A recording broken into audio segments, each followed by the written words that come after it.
HSC 2026-এর খাতা মূল্যায়ন করছে বর্তমানে শিক্ষকরা, বিশেষ করে বাংলা প্রথম পত্র, দ্বিতীয় পত্র। বাংলা প্রথম পত্রের উত্তরও কিন্তু ইতিমধ্যে শিক্ষা বোর্ড থেকে প্রকাশ করেছে এবং ইতিহাসে এই প্রথমবারই মনে হয় এইচএসসির খাতাটি এভাবে মূল্যায়ন করছে। কিভাবে শিক্ষকের খাতা দেখছে চলো আমি তোমাদেরকে একটু বলে দেই, কারণ অনেক শিক্ষার্থী বাংলা, বিশেষ করে বাংলা ফার্স্ট পেপার নিয়ে টেনশন করছো।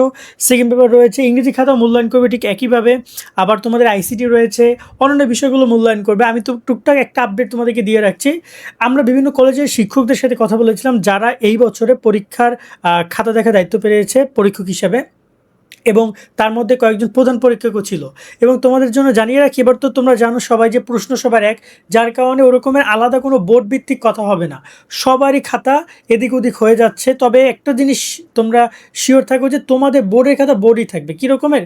ধরুন আমি যদি ঢাকার কথা বলি, ঢাকার খাতা হয়তো বা দেখছে গিয়ে ফরিদপুরে, ফরিদপুরের খাতা হয়তো বা দেখছে টাঙ্গাইলে, মানে একটা বোর্ডের অধীনে ওই খাতাগুলো ঘুরছে। মানে এমন না যে একই বোর্ডে একই প্রশ্নের পরীক্ষা হচ্ছে তাই ঢাকার খাতা চলে গেছে কক্সবাজারে, এমনটা হচ্ছে না। এটা মনে রাখো, কারণ একটা বোর্ড, ওই বোর্ডের মধ্যে খাতাগুলো ঘুরছে, টিচাররা ওই খাতাগুলো মূল্যায়ন করছে। কারণ এখানে বোর্ড ভিত্তিক যে বিষয়টা ওটা রয়ে গেছে, কারণ এখান থেকে ঢাকা থেকে খাতা বরিশাল পাঠাতে পারবে না তারা। এতে করে হ্যাঁ, খাতা একই, প্রশ্ন একই, বিষয়টা একই দাঁড়াবে, তবে এতে করে আসলে খুব বেশি বেনিফিট হবে না। তাই বোর্ড ভিত্তিক আলাদাভাবে খাতাগুলো মূল্যায়ন করার ক্ষেত্রে, ওএমআর থেকে শুরু করে রেজাল্ট প্রকাশ করার ক্ষেত্রে তারা জিনিসটাকে এভাবে করছে। আর দ্বিতীয়ত বিষয় হচ্ছে খাতা শিক্ষকরা কীভাবে দেখছে। তোমরা জানো এবার প্রথমবার তোমাদের কিন্তু ইতিমধ্যে বাংলা প্রথম পত্রে আমরা উত্তরপত্র দেখেছি, বাংলা প্রথম পত্রের উত্তরপত্র দেখেছি, এবং দ্বিতীয় পত্রের উত্তরপত্র শিক্ষকদেরকে তৈরি করতে বলা হয়েছে। শিক্ষকরা আগে উত্তরপত্র তৈরি করবে, দেন মূল্যায়ন করবে। এখানে একটা বিষয় মনে রাখো, যে প্রথম পত্রের যে উত্তর রয়েছে সেখানে কিন্তু বলে দিয়েছে, যেমন ক খ এর ক্ষেত্রে যা লিখবা বা যা প্রশ্নে চাইছে তা লিখতে পারলে তুমি নাম্বার পাচ্ছ। গ ঘ এর ক্ষেত্রে কয়েকটা স্তর ভাগ করেছে, যদি তুমি পুরোপুরি ব্যাখ্যা করতে পারো তাহলে 3-এ 3 পাবা, গয়ে যদি মোটামুটি ব্যাখ্যা করতে পারো 2 পাবা, যদি শুধু ওই নামটা তো শুধু থাকে তাও তুমি 1 মার্ক পাবা। একইভাবে ঘ নাম্বারও এমনটা ছিল, এবং টিচাররা এই জিনিসটাতে তারা ফোকাস করছে, এবং তোমরা শুনলে অবাক হবা, এতে করে মোটামুটিকে দেয় পাস অনেক ভালো করছে।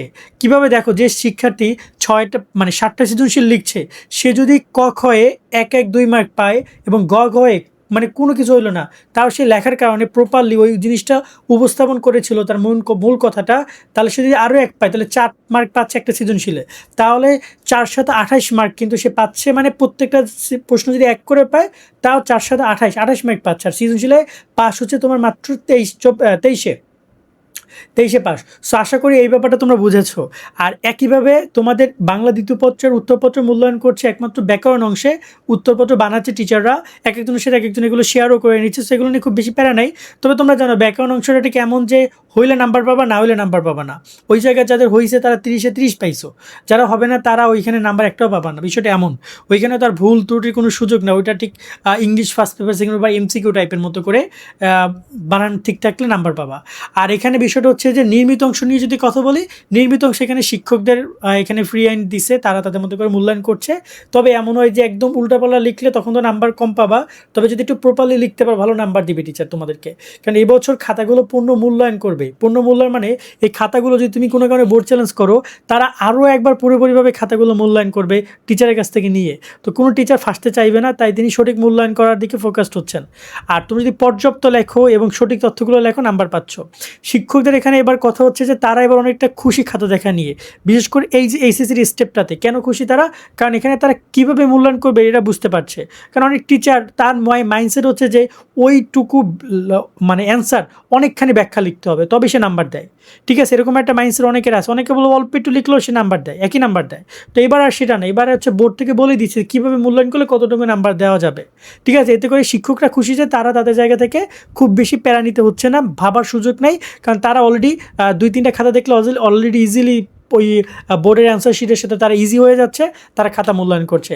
এতে করে যেটা অবশ্যই তোমরা টেনশন থাকো যে বাংলা প্রথম পত্রে, দ্বিতীয় পত্রে নির্মিত অংশগুলো এবং সৃজনশীল অংশে তেমন খুব খারাপ রেজাল্ট না।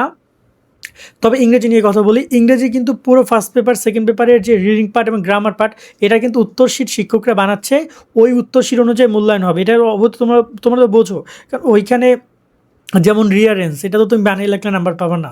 রিয়ারেন্স যেভাবে এসেছে, অ্যান্সার যদি মিলে উইথ ক্লোজ উইদাউট ক্লোজ, একইভাবে তোমার এখানে এমসিকিউ থেকে শুরু করে সামারি এই জিনিসগুলো মিলে নাম্বার পাবা। একইভাবে গ্রামার নাম্বার পাবা।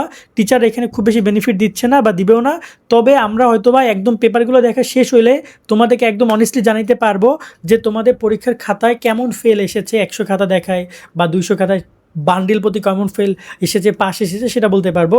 তবে আমরা তোমার এখানে এমসিকিউ নিয়ে দুশ্চিন্তাগ্রস্ত, অবশ্যই তোমাদের মতো করে।